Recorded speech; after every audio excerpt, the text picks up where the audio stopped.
Hey guys, welcome to the SimRacingPaddock. I'm William Marsh, and this is my review on the SimPlicity SW7C Plus direct drive wheel. In the past year, we have been seeing many announcements from companies looking to bring the high-end direct drive market into a more accessible price range, with most higher-end direct drive wheels featuring a price tag around $1,000 before even taking a steering wheel into account. That can be a tall order for a lot of sim racers. Now, we've seen more companies announcing more accessible direct drive wheels such as the Field VR wheel, Fanatics Podium series, and now the Compact series from SimPlicity. The Compact series from SimPlicity is a fairly wide offering, split into 6 products across 3 different strength levels. The Compact series is available in 7Nm, 10Nm, and 12Nm strengths, and 2 encoder options for each strength level. The base level comes with a 10,000 CPR encoder, and the Plus models are fitted with an 8 million CPR encoder. SimPlicity's Compact series start at approximately $550 shipped to the United States. As mentioned, I am testing out the SW7C Plus, which is their 7Nm wheel, but with a higher resolution encoder. This model retails for $650 shipped to the US, which is roughly $100 more than the base model. This wheel will be in hot contention to the Fanatec Club Sport V2.5 and upper tier Thrustmaster wheels, which are in the similar price bracket and offer similar strength figures. Maybe in the future I could take a look at the 10Nm or 12Nm configurations and see how they perform.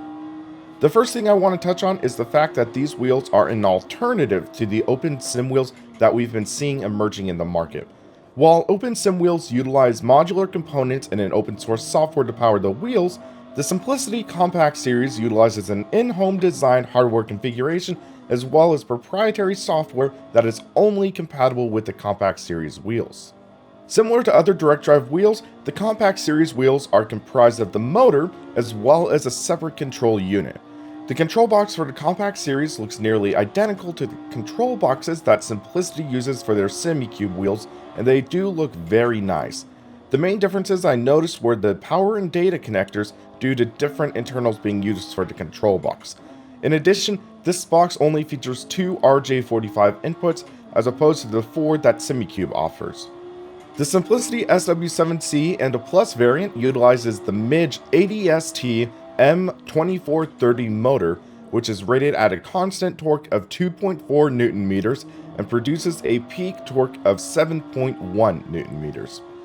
If MIDGE's 20 Nm motor is known as a small MIDGE, this would be the teeny tiny MIDGE. Putting this motor side by side with my large MIDGE, this thing looks insanely small. The 2430 motor weighs in at only 6.3 pounds or 2.3 kilograms. Compared to the large MIDGE's whopping 27.7 pounds or 12.6 kilograms, the 2430 is definitely a lightweight. One of the benefits of this motor being fairly lightweight is that it is pretty easy to mount. SimPlicity includes a variety of mounting solutions for you to mount the wheel on. If you have an 80/20 base cockpit, you can use the wheel's mounting plate to directly mount onto the extrusion. If you have a more conventional style cockpit, an adapter plate is included, allowing you to use conventional wheel mounting holes. So, in theory, you can mount this wheel onto any cockpit without additional drilling, which is a point in its favor for versatility. Now, let's talk about setting up the wheel and how it runs. All of the SimPlicity wheels come included with an adapter which allows you to use a 70mm pattern wheel or a quick release. One thing I found was that due to the motor's shaft being much shorter than other direct drive wheels, you'll likely want to install an extension or a longer quick release on. For my testing, I mounted SimLab's steering wheel extension onto it, and I was able to find a comfortable position with the GT1 Evo cockpit. As for setting up the wheel in the drivers, that could be relatively frustrating. For the average consumer at this point in time, if you order the wheel, you are not able to download the wheel's firmware and drivers from the SimPlicity website. You will need to send an email to Ollie when you receive the wheel and then plan a software configuration session when he will walk you through the installation and configuration for the wheel.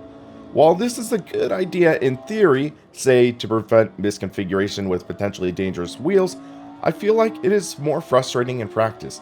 Ideally, you'd like to start using your new wheel right when you get it, so having to wait and schedule an appointment to even be able to use the wheel, that's somewhat concerning.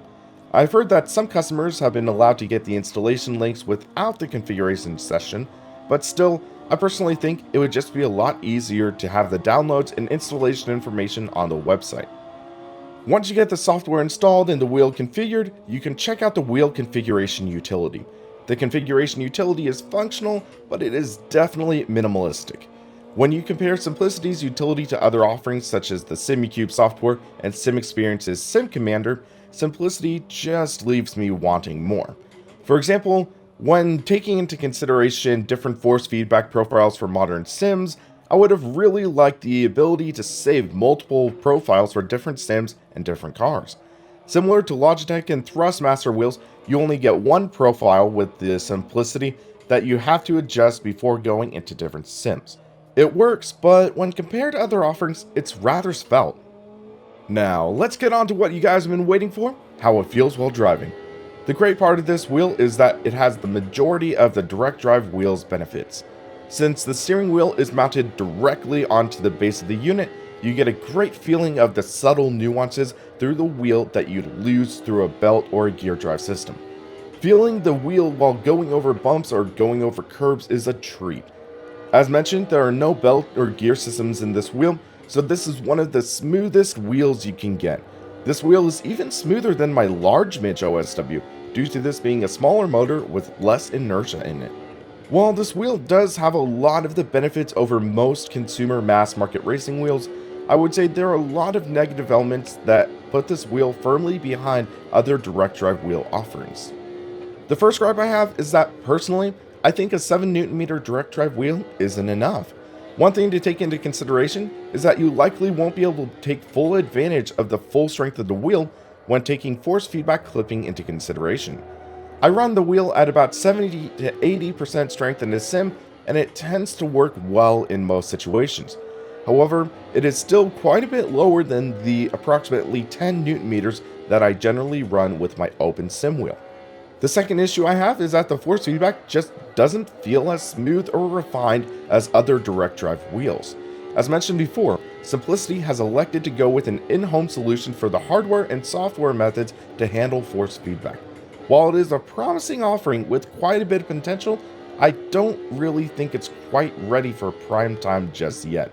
The biggest problem I noticed with the wheel is heavy oscillations at high speeds to the point where it actually hampers my driving. In the profiler, you can turn up the inertia setting to lower the oscillations, but as a consequence, you lose a lot of detail in the force feedback and the wheel just ends up starting to feel more sluggish. Also, I've tended to have issues finding the limit of grip through the wheel's force feedback, which can be pretty irritating. Hopefully, as the driver and firmwares get more refined and polished, the force feedback can be improved, but as of right now, I find that the force feedback in the SimPlicity Compact series is fairly weak. The last concern I have with the wheel is that the motor can get uncomfortably hot after driving for relatively short periods of time.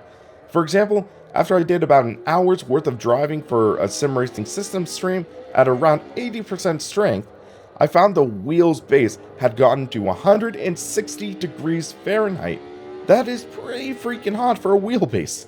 Now, I do want to say that I'm not concerned about the heat damaging electrical components like the encoder, but I have actually heard reports of heat causing some 3D printed components to deform, such as paddle shifters, button boxes, etc.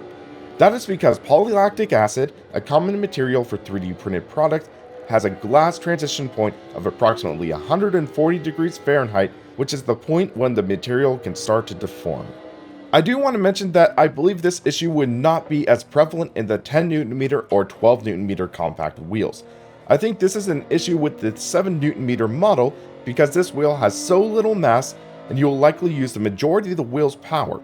I believe if you decide to go with a larger model, less heat would be generated and it would be dispersed over a larger area, therefore making it cooler. Well, that just about covers my thoughts for the SimPlicity SW7C Plus, but before we get on to my final thoughts, let's get to the pros and cons. And as always, let's start with the pros. Small motor, relatively lightweight. Includes variety of mounting solutions, works well with most cockpits. Incredibly smooth. Great feeling of subtle nuances and fine details in the force feedback. Comes with 17mm adapter for wheels and quick releases. And now let's get on to the cons.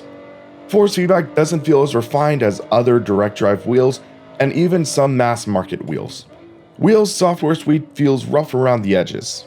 As of mid-November, no way to download wheel software from website. 7Nm just doesn't feel like enough for the wheel. Wheel can reach uncomfortably hot temperatures.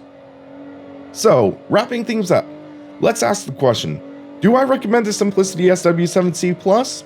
That's a little tough to answer, because I definitely see potential, but there's still a lot of polish and refinement that needs to be done. The SimPlicity SW7C Plus is a decent wheel that finds itself in a weird position. Personally speaking, I would find myself asking the question, why settle for a just okay wheel when you could potentially save up for a little more and get a truly great wheel? If you save up a little more, you could get a SimExperience AccuForce V2 or a small midge-based open sim wheel, and I believe those would both be better products.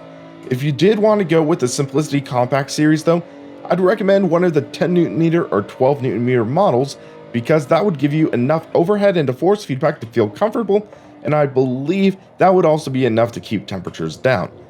But if you're willing to pay a little more, my recommendation would definitely be for a good open sim wheel. I hope you enjoyed my review of the SimPlicity SW7C Plus wheel. What are your thoughts on this more accessible direct drive wheel? Let us know in the comments. Also, if you like this video, please hit that like button and subscribe so you could help keep us on track. For the Sim Racing Paddock, I'm William Marsh, and you have a good one.